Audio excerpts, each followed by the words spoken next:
உங்களுக்கான இன்றைய வாக்குத்தத்த வசனம் யாத்திராகமம் 15வது அதிகாரம் 23வது வசனம்.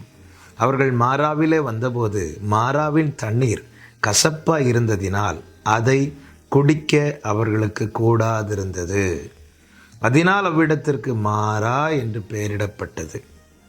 கர்த்தருடைய பரிசுத்த நாமம் மகிமைப்படுவதாக.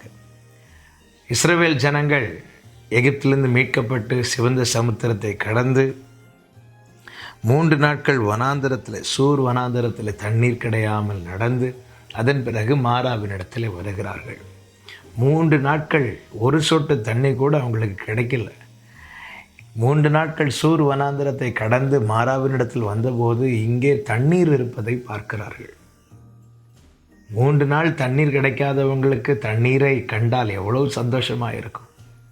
ஓடி போய் குடித்திருப்பார்.